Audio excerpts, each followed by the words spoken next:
这孩子怎么还不回来呀？我都困了。困了就早点休息吧。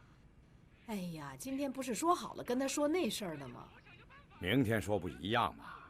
不能老是明天的，老是明天没完没了的，女儿一辈子都嫁不出去了。哎，你说我说话不吉利，你的话好听啊。不管怎么说，今天得等着他。哎，要不你给他打个电话吧？不打，打什么呀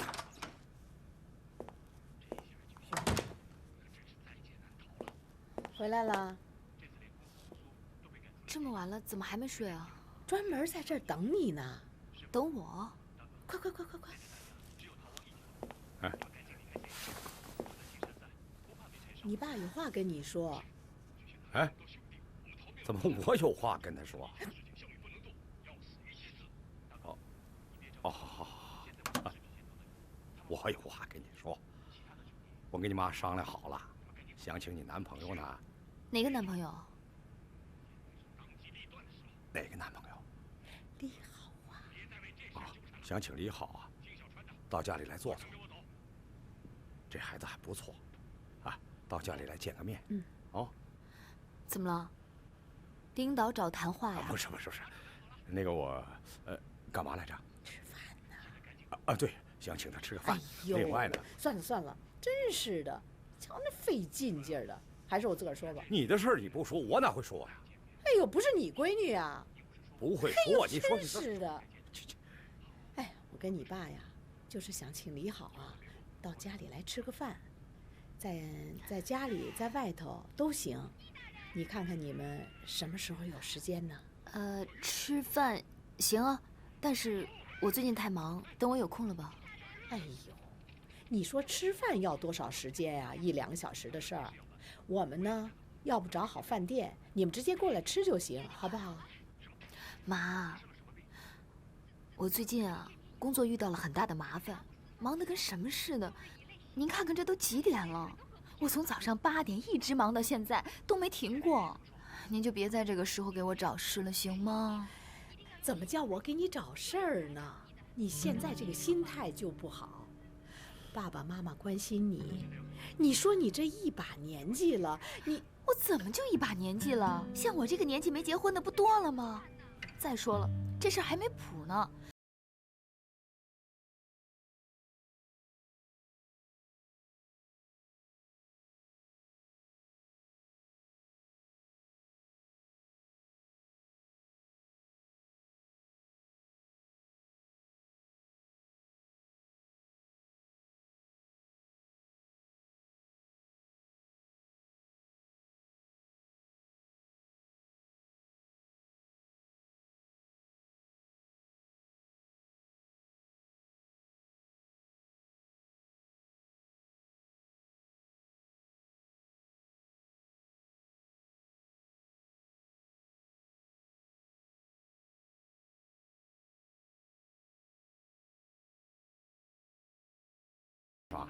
洗个热水澡，早点休息啊。你们也早点休息，晚安。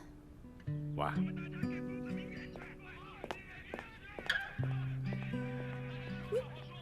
不是说好了今天无论如何要把时间定下来的吗？你看女儿那么疲劳，你不心疼啊？我看她那么大了还嫁不出去，我才更心疼。我告诉你，我看出来了，她都答应他了，就听他的安排。我看呐，闺女心里有数，没错。那煮熟的鸭子还飞过呢。再说了，这孩子高高大大，长得又好看，职业又不错，咱们家凉爽心眼那么少，斗不过那些有心机的女孩子。万一咱老两口都看好的，又被别人抢走了，多可惜呀！哟，至于吗？啊，我看，咱闺女心里有数。有什么数啊？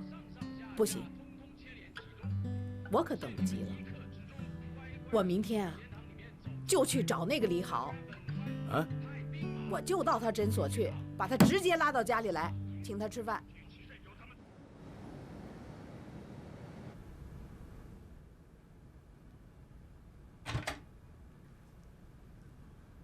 你好。哎，你好，你好。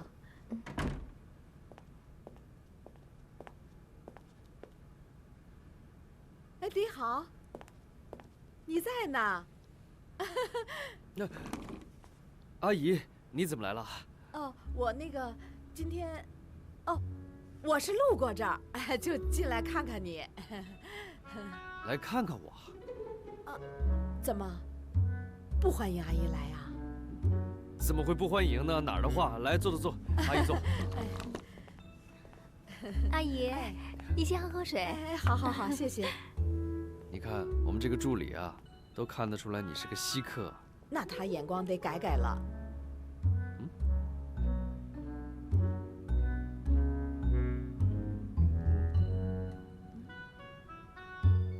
怎么？我说错什么话了吗？您不是说您以后要常来我这儿吧？我常来你这儿，啊，我上这儿来干嘛呀？就是啊。哦，我是说呀，你常到我家去，这样啊，咱们就都不是稀客了。是，是不是？是。那个，李好，你今天下了班就到我家来，我在家里啊，准备了些好吃的，请你到我家做客。这个梁爽他知道吗？梁爽知道啊。那个不管他，他说他现在特别忙得要命，可能晚点回来。你呀，下了班就来啊，叔叔也在家等你呢。那好吧。咱们就这么说定了啊。好。那好，那你忙吧，我走了啊。我走了啊。忙吧。再见，阿姨。再见。您慢走。叔叔，来，您慢点啊，不用急。叔叔阿姨，谢谢你们的厚爱，这杯我先干了啊。好。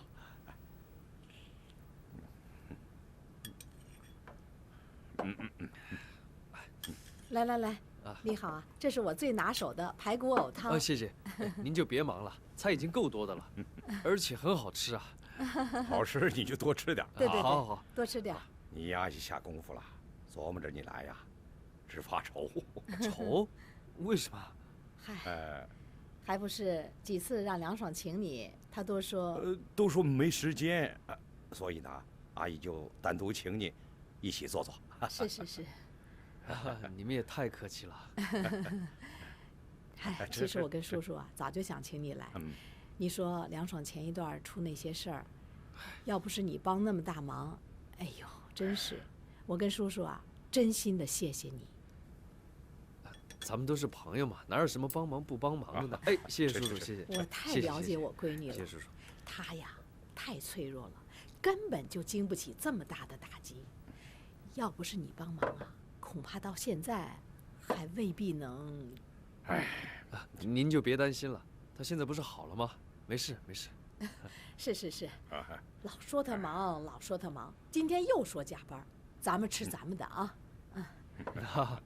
来，他最近真够忙的，而且他干起活来，那拼命的劲儿啊，就像个男人似的。我就跟他说悠着点儿。那他听你的吗？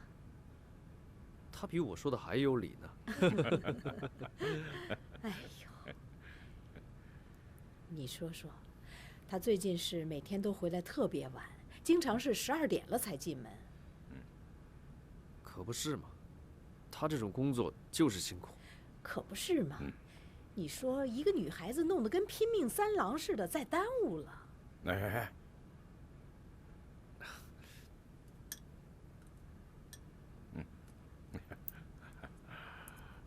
你好啊，阿姨有个事儿想问你，你就说实话。阿姨，您说吧。你对我们家梁爽是个什么态度啊？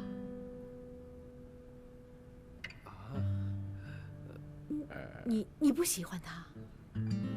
芝麻开门吧。我觉得挺好的。哦，那我们是这个意思啊，就是说。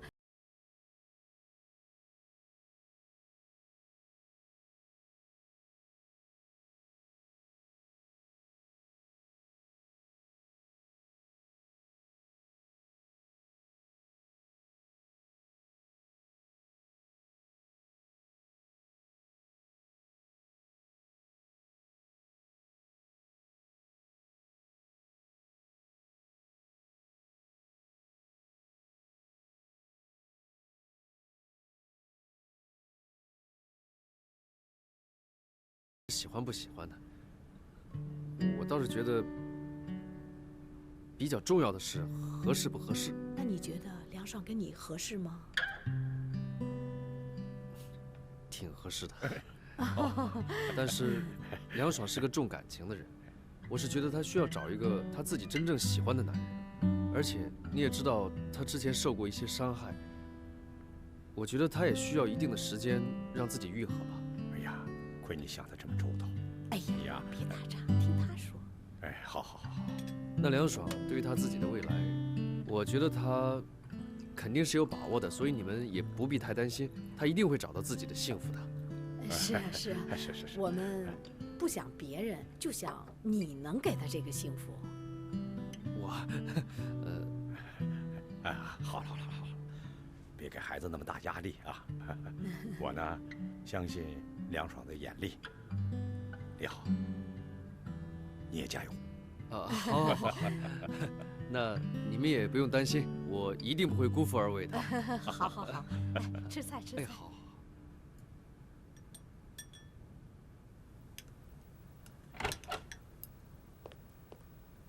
哎，吃什么好吃的去了？也不带上我。我吃什么好吃的？我吃什么好吃的会不带上你啊？啊？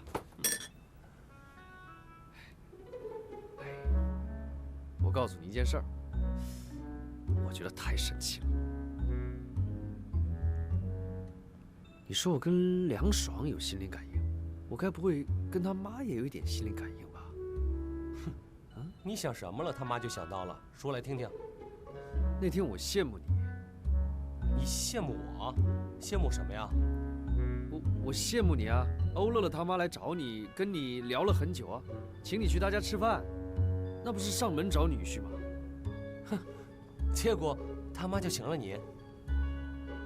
你真聪明，你怎么知道的呢？哼，看你小子这股得意劲儿，我就猜到了。哎，都说开了。我还有一点保留。为什么？万一在梁爽没有答应这个事情之前，我答应他父母的话，那梁爽他会不会不高兴啊？他那我就哦，哎，梁爽确实有点让人难以琢磨呀。哎，你说她们姐妹两个还真是有惊人的相似啊。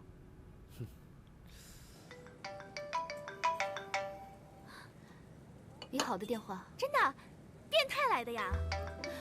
我跟你说过了，别这么叫他啊。那你是接还是不接啊？先不接。那我挂了。哎，你怎么真挂了？他还以为我故意不接呢。你本来就是故意不接嘛。没事儿，你放心吧。你就是挂他100个电话，他也绝对不会离开你的。真的？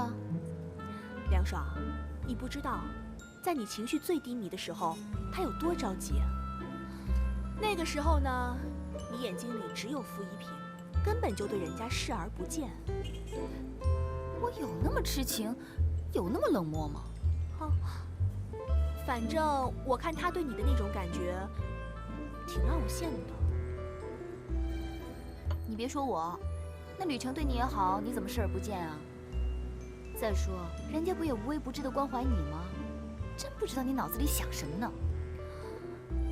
他倒是来追我呀。你这个大小姐的架子放在这儿，人家穷小子敢追吗？我跟你说，其实他心里明白着呢。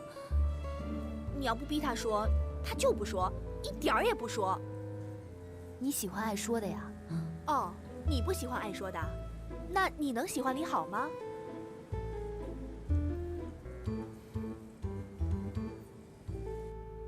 本来还想借着酒劲儿给你打电话表表爱心的，不给机会。你这人吧，就是命不好，但心眼儿好。等着吧，会有好报的。你说真的？别太急着表达，来日方长嘛。我不想错失良机啊。不是这样吧？我扔一下手机，然后正面的话我就打，反过来我就不打，你觉得呢？心理学博士，你还玩撞大运？我也不知道，每次谈恋爱的时候都这样，一谈恋爱，所有学的东西都忘了，就这样了，扔了啊。反面，耶！反面啊你，反面，反面。好，我错了，我错了。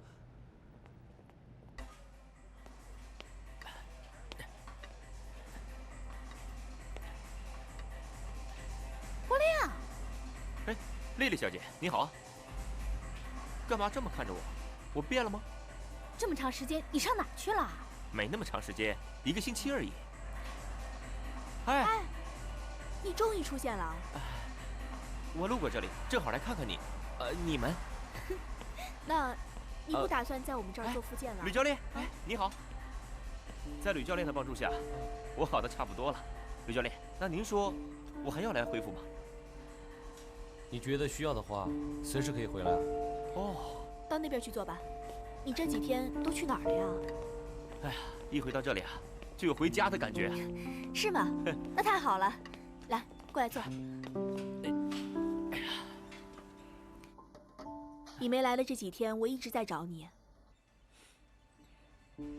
郭亮，我妈前几天说的那些不好听的，我希望你别放在心上。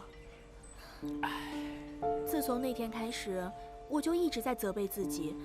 我觉得，是因为我，才让你受到伤害的。不，是我的一些私事，所以才没过来，让你操心了。真的。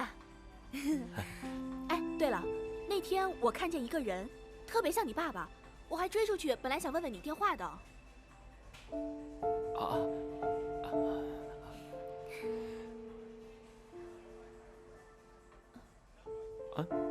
你是不是撒谎了？撒谎？撒什么谎？那天，我在银行看见你取钱给你父亲，他还要不停地给你鞠躬，说谢谢。你们家的礼节可真奇怪。吕成，人家什么礼节，跟你有什么关系啊？还有你腿骨的 X 光片，你明明就是撕脱骨折，按照我给你治疗，半个月就可以康复了，为什么你到现在还拄着拐？为什么？为什么？吕成，你今天到底怎么了？还有，你一天到晚给乐乐送吃的，说是你爸做的。其实我一开始就不相信，你一直在欺骗他，你在欺骗一个单纯善良、可怜你、同情你、爱护你的女孩。这么做，你不觉得你很过分吗？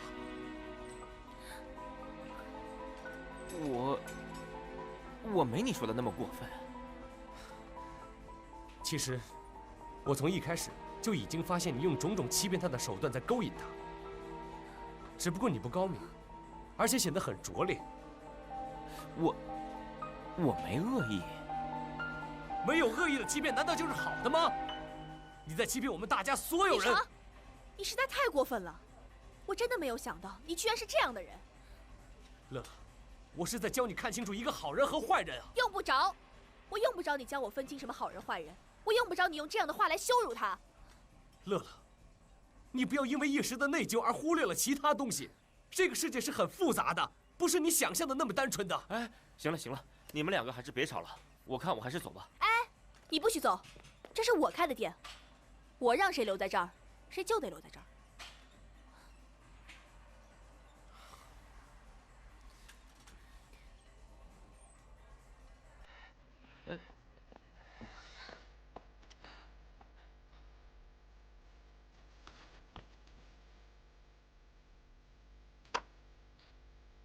你这是什么意思啊？我不干了。哎，吕教练。哎，吕教练。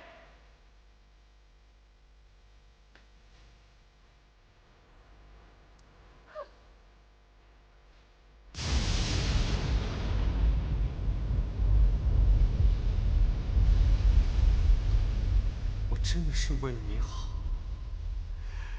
请你一定不要误解我。不过，我相信，总有一天你会相信我说的话。欺骗一定不会长久。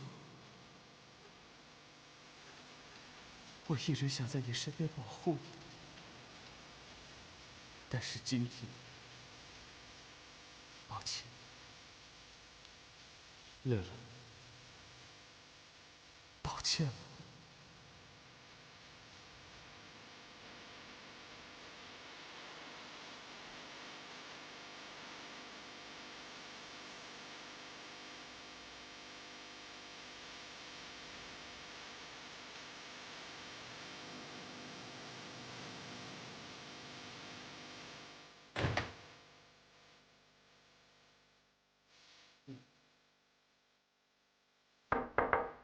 怎么了？不舒服啊？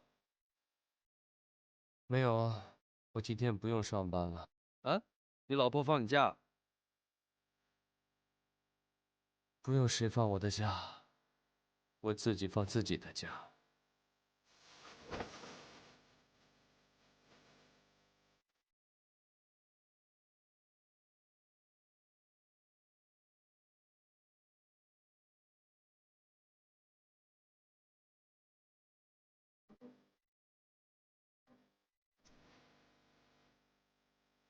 乐乐姐，今天这个教练啊，真是不如吕教练，他连话都说不清楚。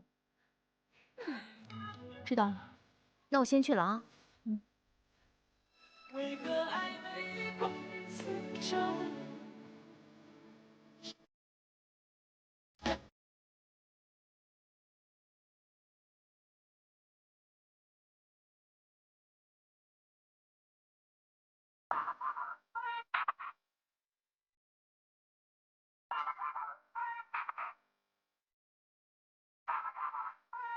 吕成，你实在太过分了！我真的没有想到，你居然是这样的人。你不许走，我让谁留在这儿，谁就得留在这儿。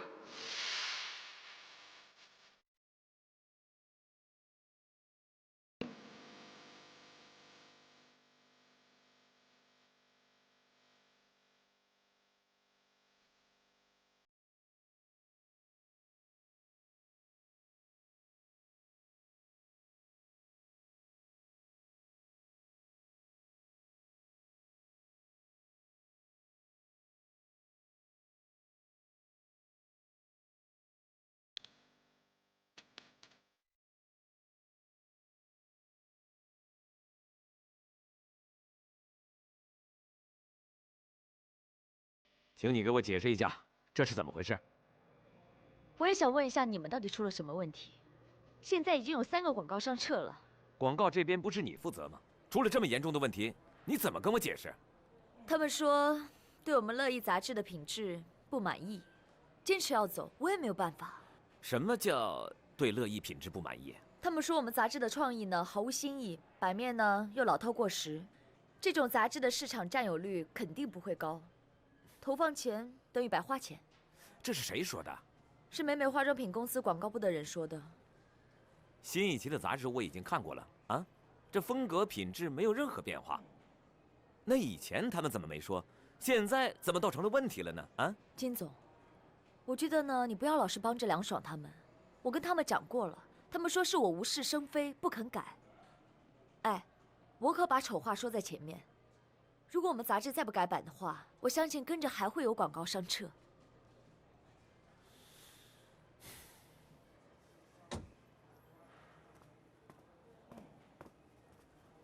金总，有什么事吗？广告商对咱们杂志不满意，现在有3个广告已经撤了。怎么会这样？有没有说具体的原因？这事儿啊，还真不是那么简单。现在啊，艾小芳死死咬住是你们策划品质有问题。我担心的倒不只是几个客户，我是担心艾小芳可能在今后的工作中不断的制造麻烦，这样就会造成咱们和客户之间的矛盾。那怎么办啊？我现在还真没有什么办法能够遏制艾小芳的行为。现在啊，唯一的办法只能是按照她的那个想法重新设计、重新调整。哎，梁爽啊，我真……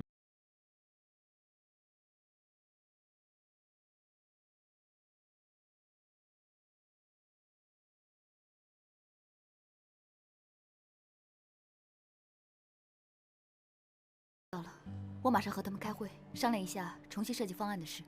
啊，那就辛苦你了。应该的。好，哎，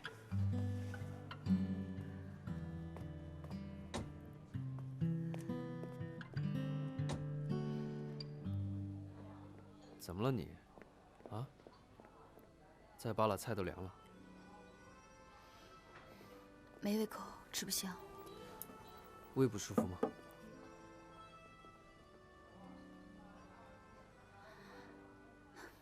这个工作我没法做了，我要辞职。辞职？你知道吗？我们做的方案全都被否了。又是艾小芳在捣鬼啊？那你找金总去谈谈呢？就是他跟我说的。你还真辞职啊？我也不知道，我就是觉得这样做下去没意思。那你真的很爱这行吗？当然了，你知道吗？我这一辈子最大的愿望就是在一家顶尖的时尚杂志做艺术总监。那你就不要辞职啊！可是艾小芳实在是不可理喻。能不能换个思路想，不要沿着这个思路，站高一点看呢？啊，一边是你梦寐以求的事业，一边是对付一个区区小人，孰重孰轻啊？可是我不想在我工作的时候，处处受别人的指责、挑剔，甚至全盘否定。我不希望总是不顺利。那又有多少人在他们的工作当中是顺风顺水的呢？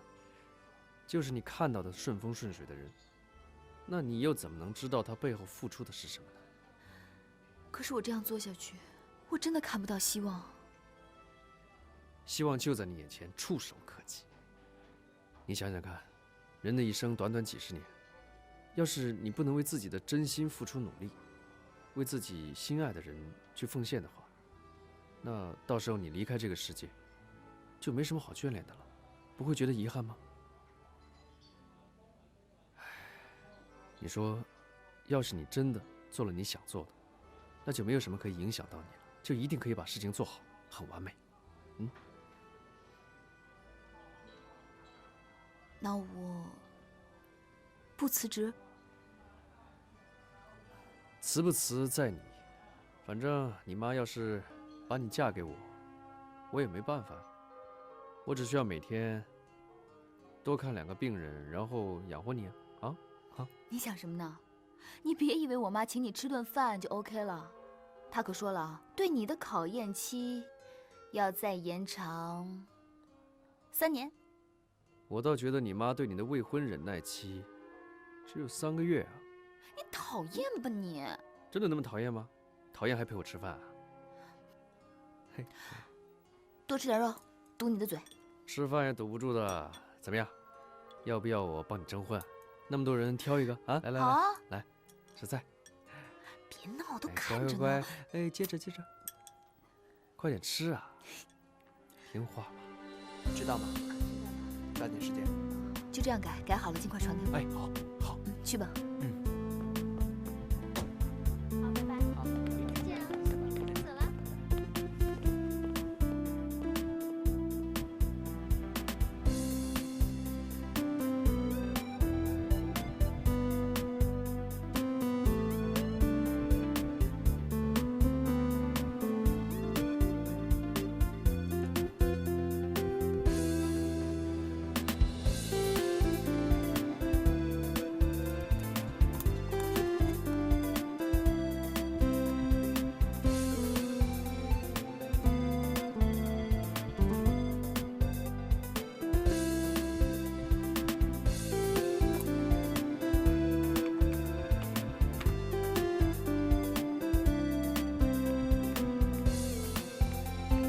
阿乐，你看，这所有的方案全都在这儿了，你尽快选出来一个。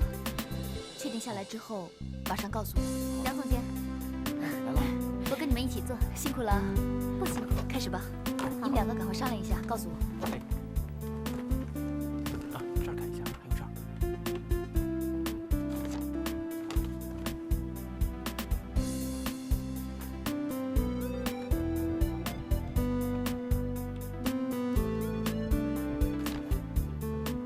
你怎么还在这儿看自行车呢？你不是认了个有钱的儿子吗？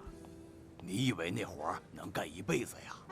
你说那个小伙子让你装他爹是为什么呀？嗨，男孩子追女孩子想的招数啊。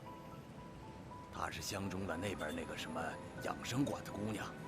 是你看出来的？不是，他跟我说的。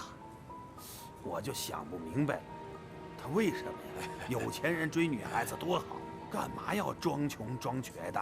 我真想不明白。是啊，这有钱的人呐，和没钱的人他就是不一样啊。我看那个女孩子啊，有钱的很呐，我也闹不明白是为什么。嘿嘿，以后啊有这样的好事儿，想着我点啊。你老弟闲着也是闲着，挣几个养老钱呗。我是民办大学毕业的，学物流的，毕业后就在快递公司工作。我赚多的时候，一个月有2000多呢。啊，2000多？你们这儿的女孩子爱不爱开跑车？我觉得乐乐开那个车才拉风，这个不行。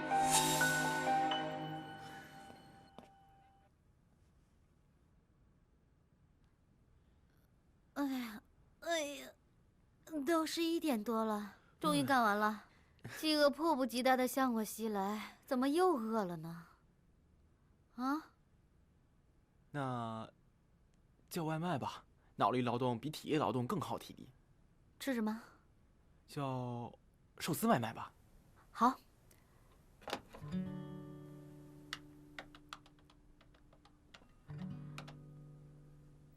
我要1份寿司 A 套餐，麻烦您送到3楼。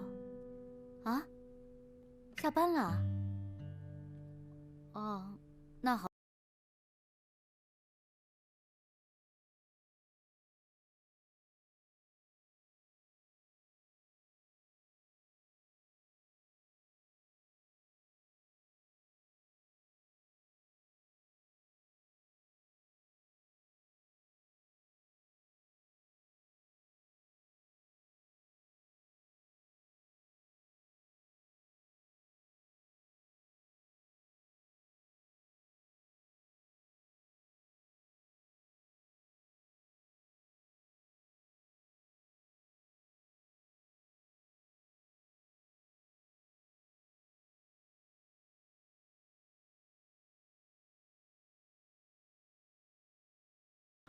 那我们先走吧，反正啊，我现在累的也没什么效率了。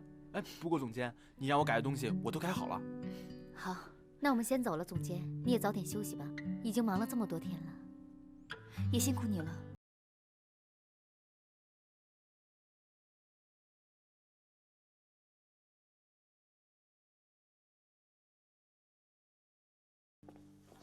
艾小芳这个疯婆子，这一版做出来，她要是再刁难，我就不干了。哎，你说他这个人怎么不依不饶的？对他自己有什么好处啊？我不早跟你说了吗？他没别的目的，就是脑子有病。哎，还有他这样的人，哼，很少见的，但就让我们碰上了。算了，不提他了，快吃吧，提他倒胃口。哎呀，我今天累的腰酸背痛的，这脖子啊动都疼。那我给你捏捏。哎，别闹了，看你手全是油，再把我衣服弄脏了。那怕什么？反正我就是想顺便擦擦手呗。你别闹了，看你手上的油，干净的，还干净。快坐回去吧，一会儿凉了，算了，不好吃了，快坐下。真烦人。行了行了，看你累的，来，多吃点。谢谢。哎呦，你什么时候这么礼貌了？对你嘛，当然要有礼貌啦。呀，跟我还这么客气，见外哦。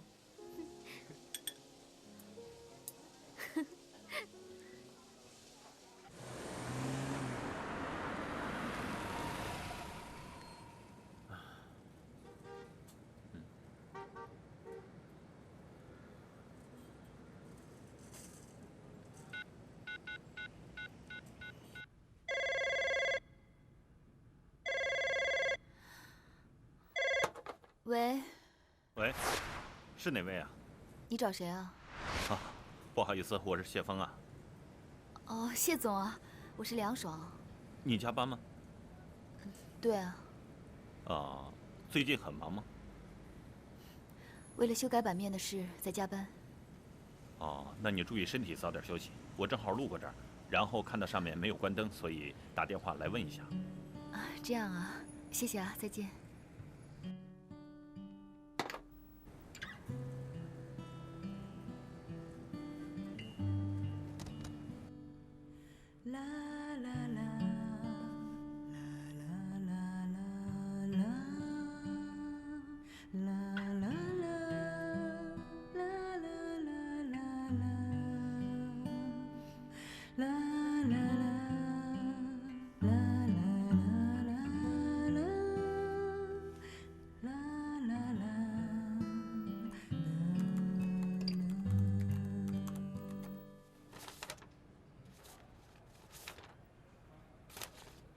我说梁爽，你是不是已经完全没有新意了？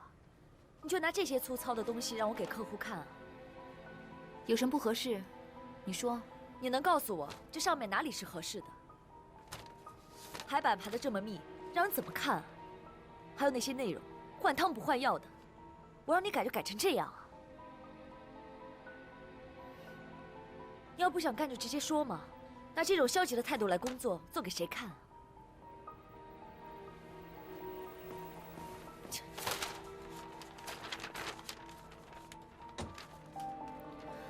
梁爽，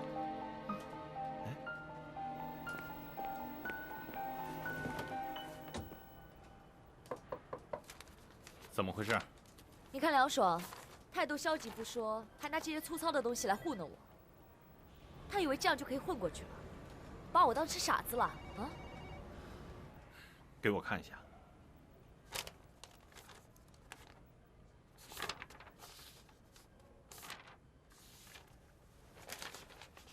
你觉得这个方案是什么地方有问题啊？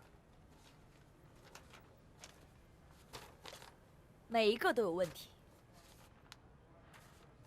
小芳，你怎么能这样说话呢？为什么不可以啊？他是做的不好，难道我还要违背良心来夸他吗？我是想说，梁爽昨天加班到深夜，至少他的工作态度非常认真。你的说话方式，是不是该改一下？我不需要你来教我怎么说话。还有，我哥叫你来是来帮我，不是让你帮其他人来说我。还有，我更不需要你来教育我。你怎么了？你没有其他事吧？我要工作了。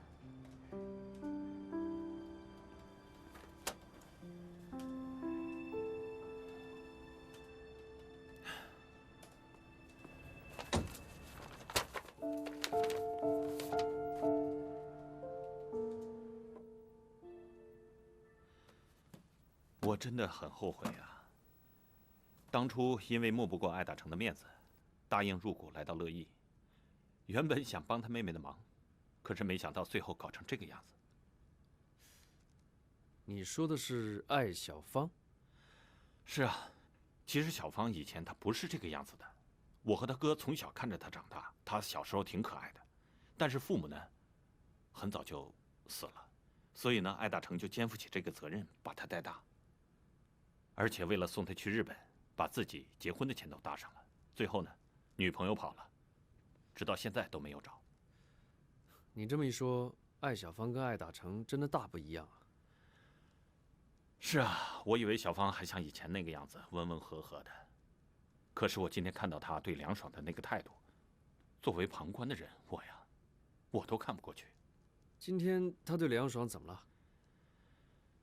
其实呢，我不知道他们有什么过节，但是我觉得梁爽是一个非常不错的女孩，工作又上心，人又随和。不知道小芳为什么要处处针对她，百般挑剔。他们两个之间的事可真是说来话长啊。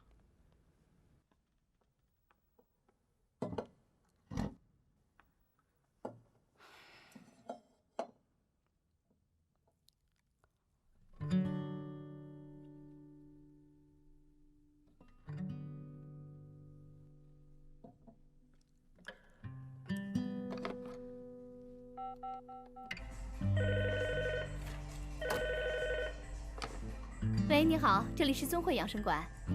我是欧妈妈。啊，是阿姨呀，你找乐乐姐吗？啊不，我找吕成。找吕教练？吕教，他还没。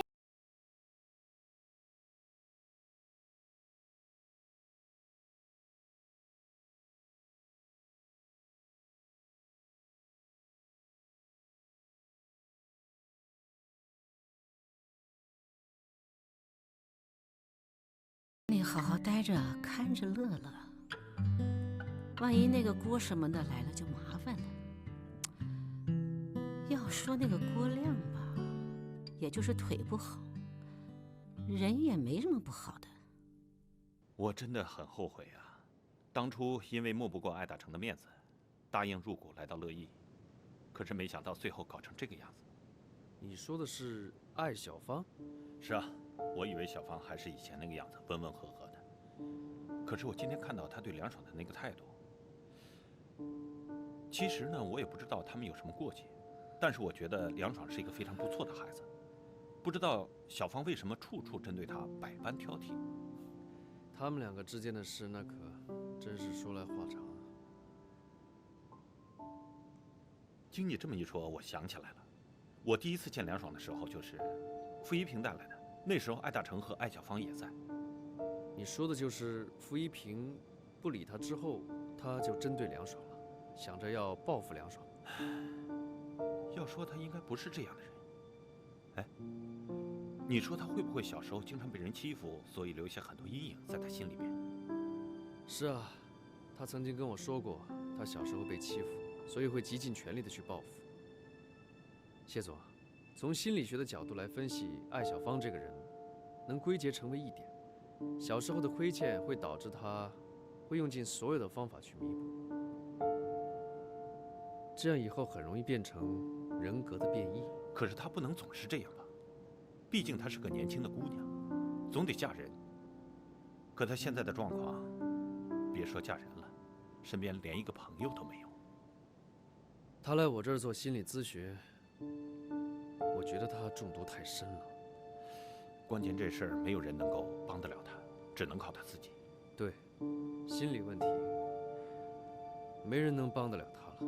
心理问题一般最大的敌人就是自己。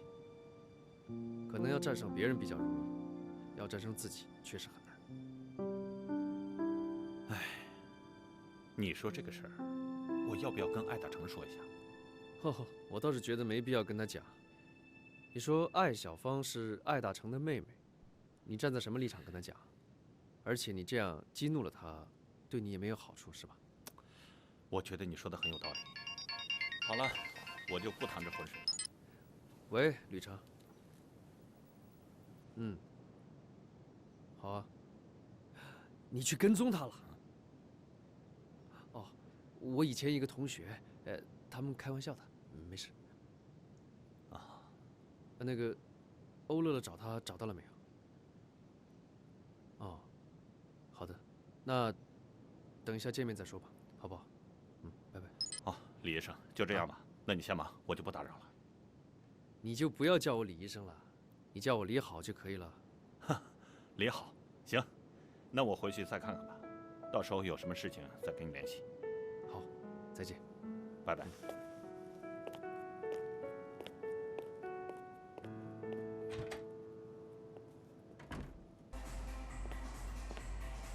哎，你来了？哎，我来了。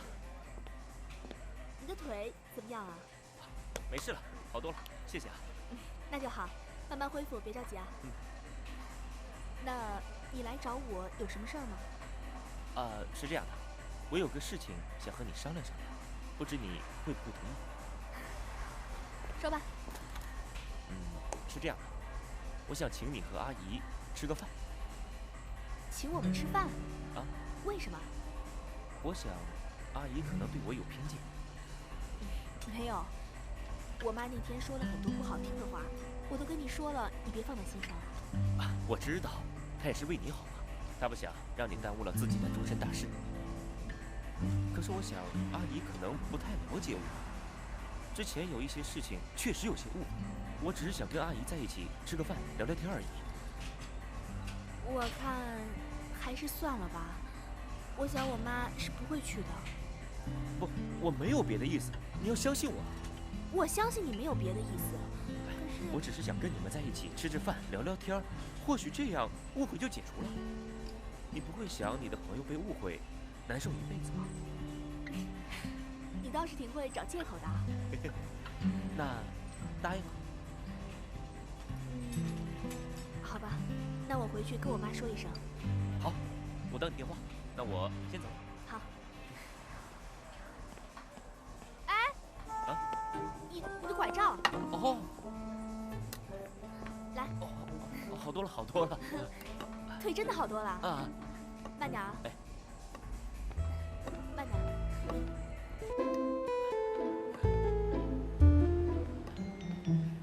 回去吧。没事。慢点啊。好了，进去吧，我改天再过来啊。慢点骑啊。再见。拜拜。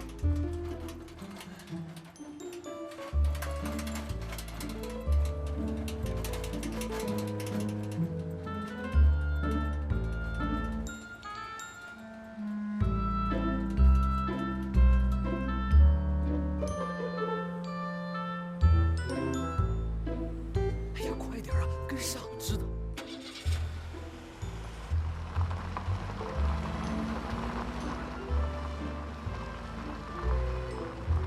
咱俩真的搞得跟间谍似的。你以为我想这样啊？你愿意你的朋友被这公子哥涮一刀啊？行吧，等会儿看他怎么说吧。跟上。知道。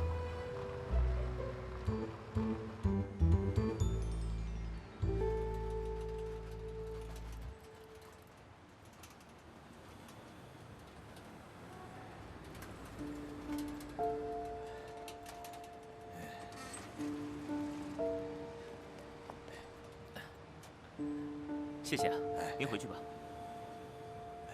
哎呦，我不要了，这周你给过了，拿着吧。路上慢点。哎，谢谢啊。VIP 啊！我说了，他不是一般人。我们能进去吗？试试吧。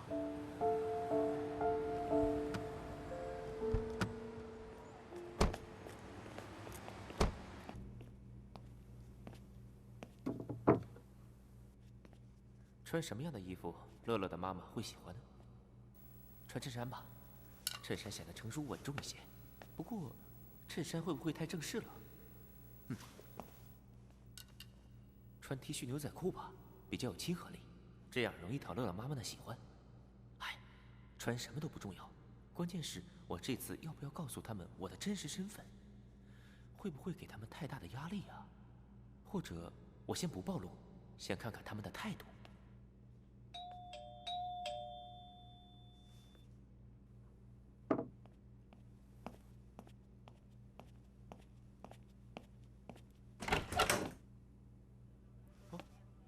吕教练，你怎么来了？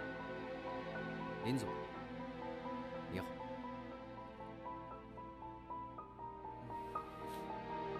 进来说话，请。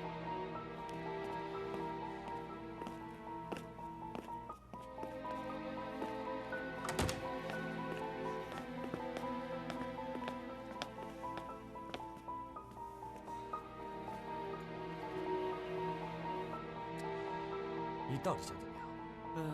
既然你们都已经找到这里来了，我想我们也就没有必要打太极了。吕教练，我喜欢欧乐，不要追求他。你要追就正大光明的追，你这是在干嘛呀？我有我的原因。你在骗取我们大家对你的信任和同情，亏我之前还把你当成我的朋友。我也把你当朋友啊，而且我想跟你做一辈子的朋友。你把我们大家耍得团团转，你现在跟我说你要跟我做一辈子的朋友？吕教练，事情并不像你想象的那样，你现在情绪有些激动，我想说什么你都不会听进去的。那林先生，你知不知道欧乐乐跟吕程之间的关系啊？我问过乐乐，他说他们不是男女朋友，所以我才决定追求他。你怎么会这么去问呢？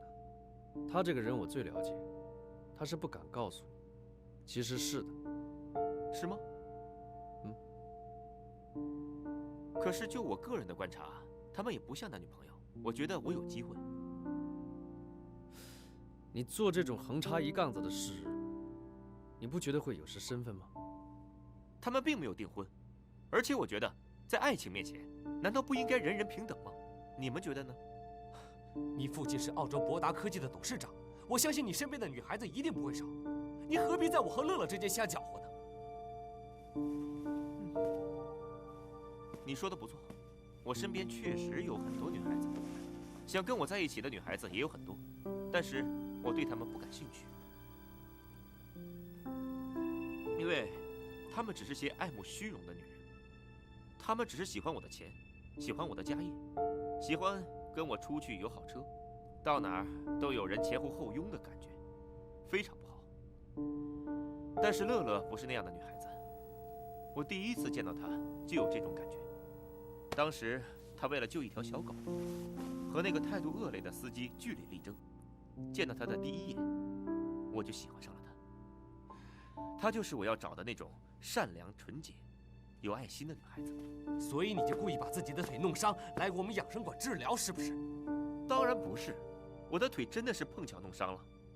那个司机非要把我送去医院，我从医院出来以后，就让他送我回之前遇到乐乐的地方，这才知道原来他在养生馆上班。之后呢，我就去找他了，可能也算是一种缘分吧。上天注定那一天，我在那个路口遇到他。乐乐最恨的就是别人欺骗他，他要是知道你对他撒了这么大一个谎，他是肯定不会原谅你的。我这么做只是想看看他是否如我判断的那样，结果证明我的判断并没有错，所以我一定会争取到底。那要是他知道你一直……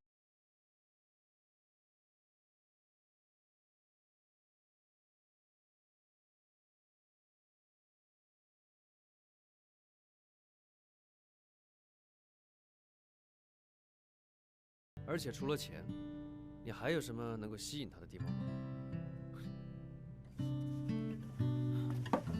我想，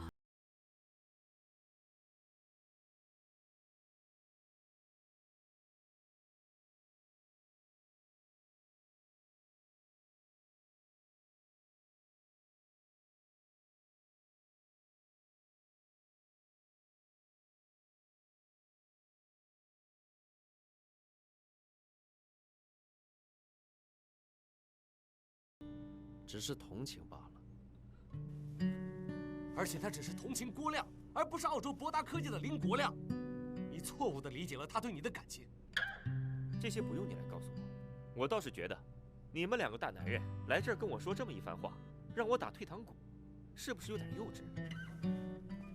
我们只是来提醒你，那万一以后有什么状况出现，或者是你失败了，千万不要忘记我们今天对你说过这样的一番话。谢谢你的关心，你放心，我说过会给他幸福，他就一定会幸福。不信咱们走着瞧，看看最后的结果究竟会是什么样的。对不起，我还有事。好自为之吧。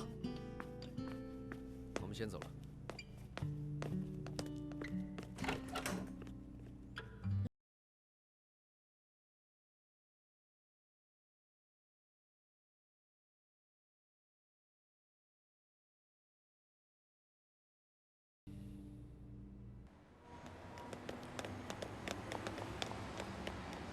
喂，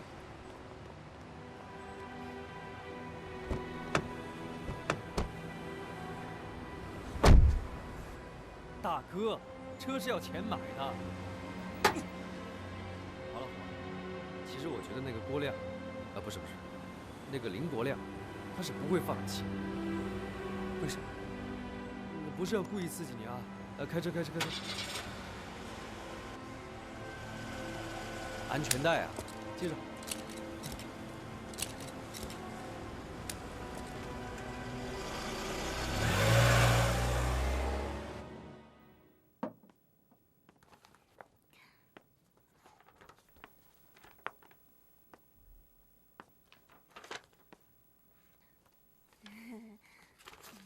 妈，您明天晚上没什么安排吧？明天礼拜三，没安排，有事儿啊？哦，事情是这样的，有个朋友想请我吃饭，您跟我一起去吧。你朋友想请你吃饭，我去干嘛？小青年儿在一块聊的，搞不好还笑话我，没兴趣。其实，人家是想请您吃饭。想请我吃饭？请我干嘛？吕程啊，是不是谈你俩结婚的事儿哦？哎，妈，不是，不是吕程。那谁啊？我又没。郭亮啊！赶快给我回来啊！我可不吃他的饭。去！妈，您这是干什么嘛？人招您惹您了呀？没招我惹我，给我添堵了呀！把我女儿的婚事给搅黄了呀！妈，这之间肯定有误会，事情根本就不像你想的那样。郭亮是一个完全没有心机的人，而且人家哪有搅局的意思呀？那他干嘛请我吃饭？还不是为了巴结你、讨好你，到我这里来找支撑，支持你跟他好。你以为我看不出来呢？妈，你真的是误会了，人家根本就没这个意思。他都跟我说了，就是觉得您跟他之间有一些误会。作为我的好朋友呢，他希望您能够了解他的真心，就这么简单。是不是看上他了？没有。哎，妈，您是不是觉得男人跟女人之间就没有纯洁的友谊了？哦，一个男人跟一个女人在一起，就得必须谈恋爱吗？那我以前还觉得您思想还挺开放的，不像梁妈妈那样。没想到你也这样。最近跟吕程没什么动静了，左有郭亮，右有郭亮的，你是不是看上他了？没有，我就是觉得，人毕竟是我的客户嘛，而且我们现在是很好的朋友。哎，您不一直都希望我能够多交一些朋友，而且能扩大一下自己的生活圈子？可我没叫你见一个扔一个。哎，我跟吕程本来就没在一起。那你准备跟郭亮在一起了？不是，我就是挺欣赏他，能够通过自己的努力而奋斗，而且特别坚韧，特别有毅力。乐乐，哎呦乐乐呀，你不要忘掉呀，他是个瘸子呀。哎，你要这个瘸腿干什么呢？妈，你瞎说什么呀？人家只是骨折而已，而且现在基本上已经恢复了。乐乐，吕程哪一点不好啊？哎，要人品有人品，要相貌有相貌，要学历有学历。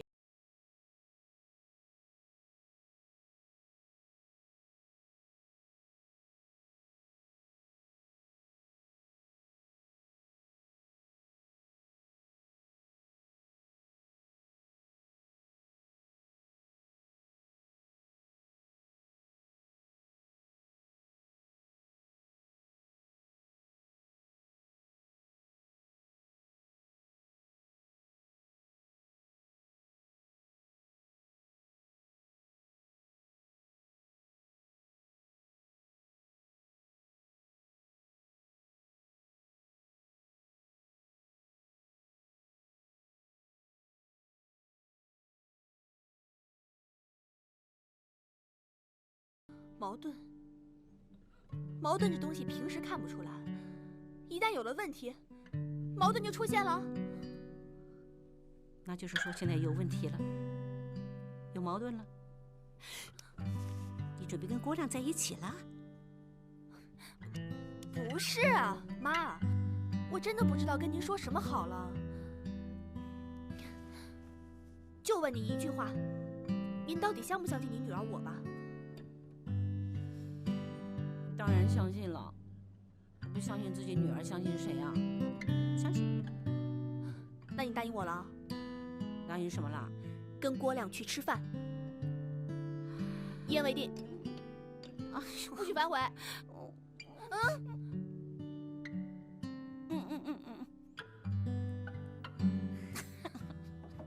妈，喝水。哎呦。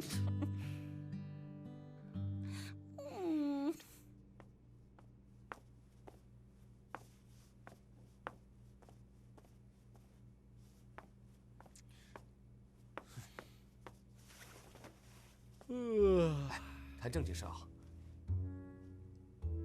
今天丽丽说欧妈妈找我，结果你猜她跟我说什么了？不就是催你们结婚，怕夜长梦多吗？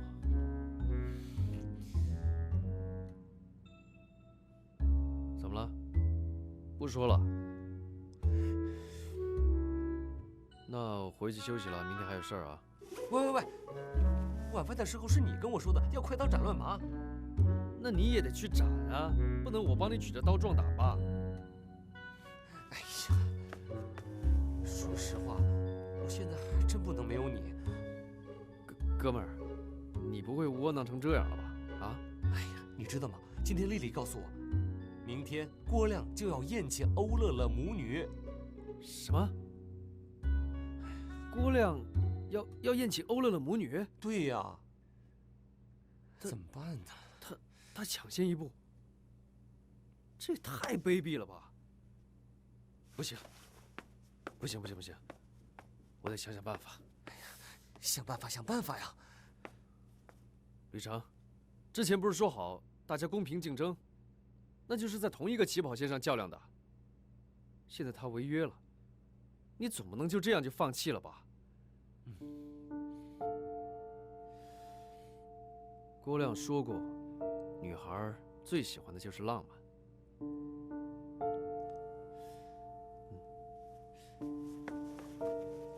咱们俩都不懂浪漫，你说是不是？继续。继什么续？你继续说呀。还说什么呀？你浪漫一下不就好了吗？你不会吗？你会，你说呀。不就是那个，然后那个。哎呀，别扯那个了，就是说什么主动上前拥抱 ，kiss 啊。幸亏你先说，你都还没试过水深水浅。你知道欧乐乐这个人的性格，要是你敢在他面前这样做的话，他肯定就当众给你一大耳光，你不就死定了吗？啊？哎，那你说什么是浪漫啊？浪漫啊，送花啊。送花啊，送花，这就叫浪漫了。那浪漫也分很多不同的层面嘛，这只是其中一种。刚开始，我觉得郭亮也不过如此。哎，谢谢你指点迷津。无论如何，我都要试一试，哪怕就算是最后一搏啊。看着我的眼睛，你行，你一定行。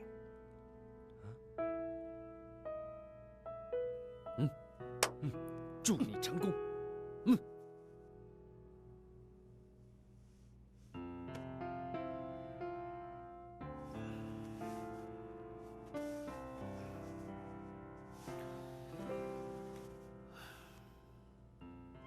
虽然我们最后冲刺的方式不同，但我还是接受你的挑战。无论如何，我都得试一试，哪怕就算是最后一搏。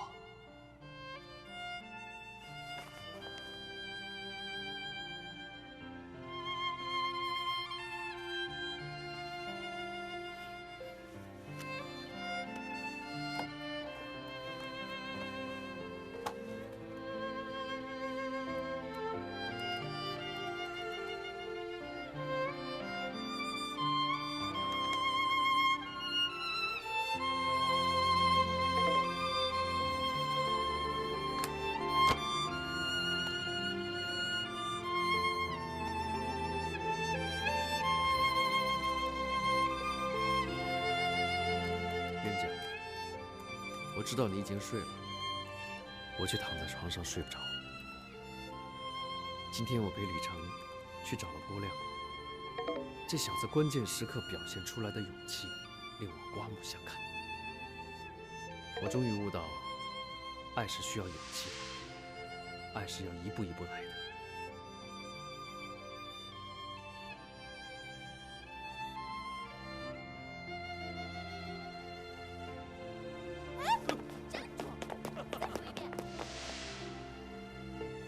此刻，我多想你也没有睡觉。我们一起看月亮，一起数星星，甚至一起畅游太空。要说我也是无耻男儿，但是面对自己爱的人，往往失去理想中的豪爽。我曾经无数次的想，如果爱是深夜里没有路牌的窄路，我宁可在黑暗中迷失，而久久徘徊在爱的途中。感情和理智可以说是相对的，现在深夜，我不由得不让感情激动。虽然我们见面时嬉笑调侃，最终面临的将是爱的决定。我不知道为什么，我觉得你还没有睡觉。此刻，你也坐在电脑前，在聆听着我的心声，在黑暗中，和我一样思念着彼此。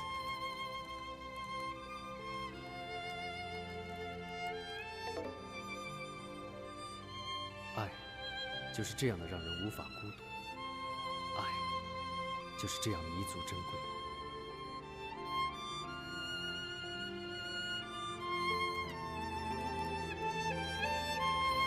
突然感激我身边的所有人，我的爸妈，他们把我带到这个世界；我的好友，不，应该说是他，那个老掉牙的电脑，是他，让我们认识了你，认识了你们姐妹俩。睡吧，我亲爱的冤家，明天还要上班，晚安，冤家。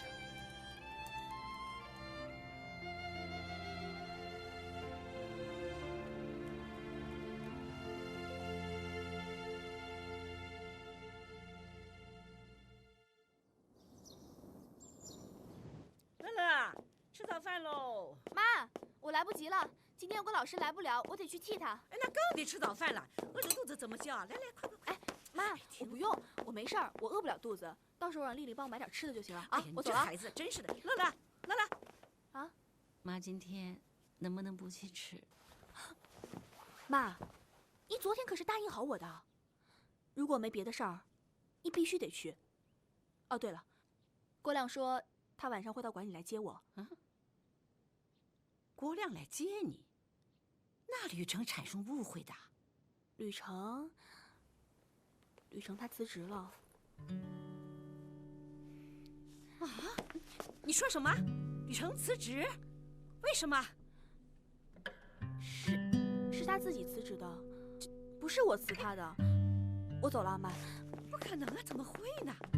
哎，乐乐，乐乐，你。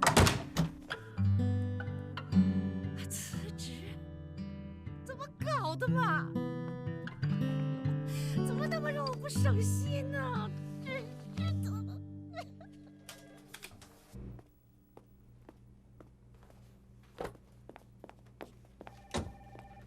金总，您终于来了。广告公司刘总打电话过来，说有急事要找您。什么叫我终于回来了？我迟到了吗？你看看，离上班的时间还差5分钟呢。不是，他半小时前就打来了，感觉特别着急。嗨，还不就是广告的事吗？版面缩小了，也用不着这么着急呀。那他还在线上，要不要接过来？接吧，接吧。好的。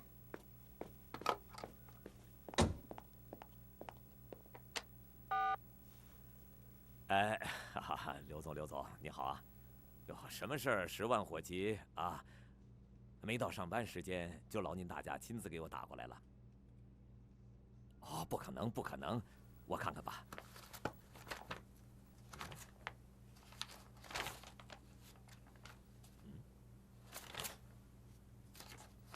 哎，刘总，对不起啊，您先别急。哎，就凭你们公司和我们杂志社的关系，我就是送您几个版面也是应该的。更何况您是我的老客户了。嗨，我不是前几天出差了吗？啊，这期样稿我确实没有看。啊，我一定查一下，给您一个满意的答复，好不好？啊，再见。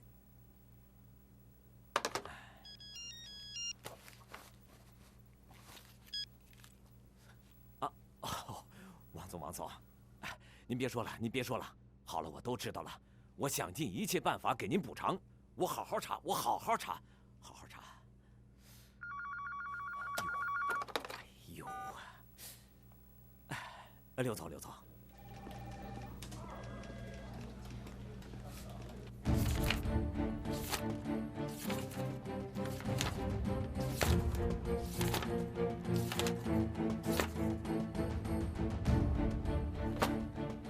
小王，艾小芳来了，马上叫她到我办公室。哦，好的，金总。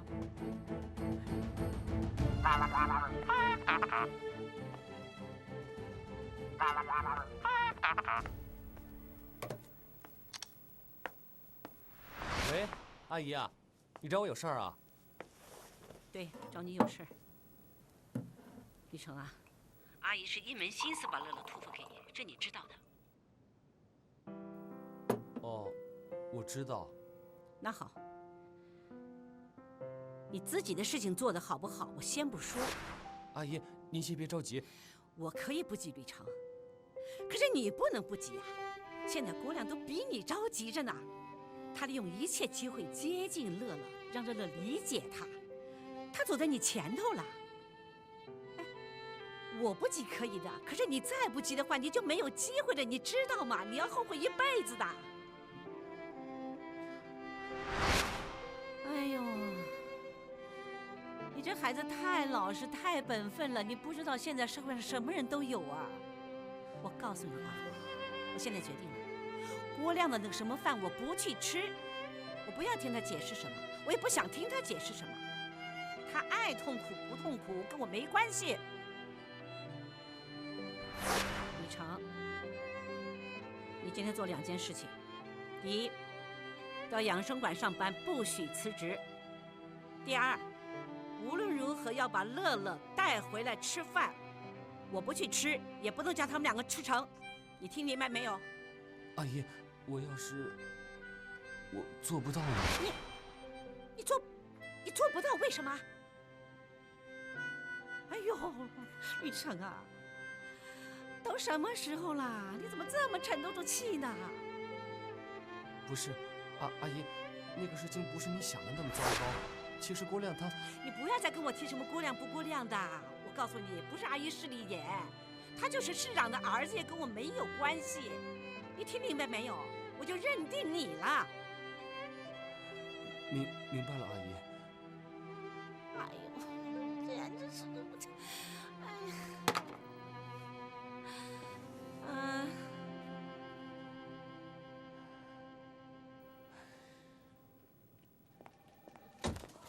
找我啊？为什么4个老客户的广告没有安排在这期杂志上？啊？哦，他们本来的版面呢，我安排了那些出钱比较多的广告。怎么了？不可以啊？哎，谁给你这个权利了啊？资方啊，我们可不是什么慈善机构。你哦，还有，我们广告费涨了，因为除了有本来的那个平面广告之外呢，我们还有网络版，这我之前跟你讲过的。虽然那些老客户签的都是1年合作协议，但因为他们不肯加价，所以他们的版面呢，我就重新安排了一下。哎，我问你，谁批准你这么干的啊？我可是谢峰的代表，爱怎么做就怎么做。什么？你爱怎么做就怎么做？我想你现在没有权利再管到我头上来了吧？我管不到你头上来。你还有啊，靳总，我是为公司好啊。哎，我呢也是为杂志社多赚一点钱，我觉得没什么坏处。你就别想歪了。你。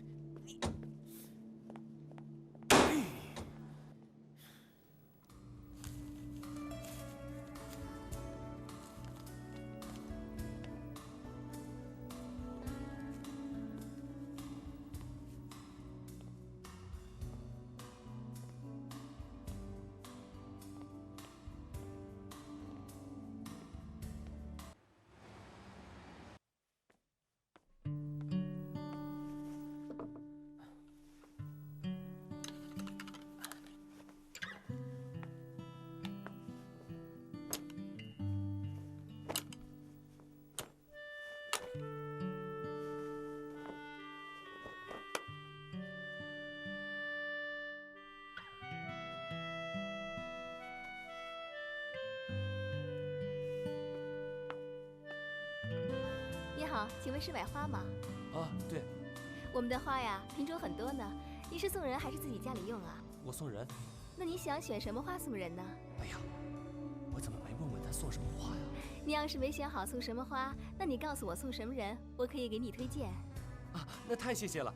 我是要送给我女朋友。哦，女朋友是刚刚开始交往，还是要向她求婚呢？有什么不同吗？当然不一样了。如果是刚刚开始交往，你可以选择红玫瑰、黄玫瑰都可以。如果是向她求婚的话，那就选择她平时最喜欢的花就好了。你是要哪一种啊，先生？没关系，你先看着吧，一会儿再决定都可以。不是，我的那个意思是说，如果您说的这2种情况都是的话，我该怎么选择呢？2种都是啊，我明白了。那我就给您选这种百合花，各种各样的玫瑰，您看行吗？这个送年轻女孩子可以吗？看您说的，你也不老啊。还行吧。玫瑰代表永恒的经典，当您在表达爱意的时候，还可以递上它，那他就一定会欣然接受的。真的吗？相信我吧，每天我们都用它传递着爱情。那太谢谢了，您就给我来1束吧。您第一次给女朋友送花？第一次就算是吧，这也能看出来吗？看着不像啊。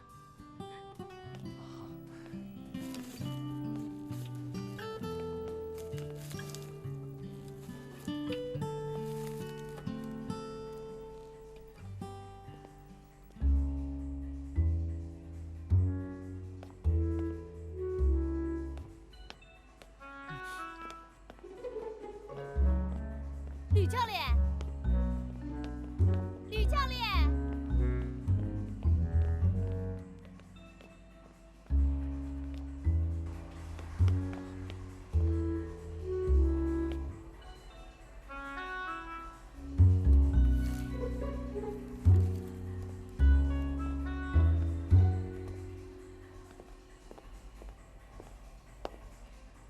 哎，乐乐姐，吕教练来了吗？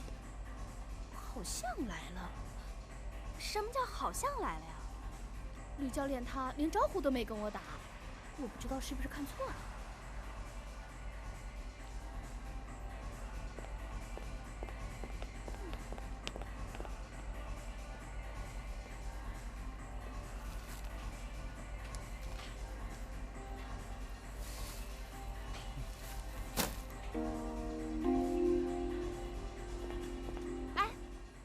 吕成，你终于来了。我回来拿东西。啊，你不是来上班的吗？我找钥匙，我前面我钥匙掉这儿了，现在找到了。哦，是吗？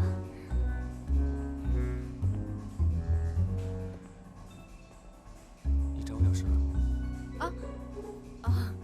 没事儿。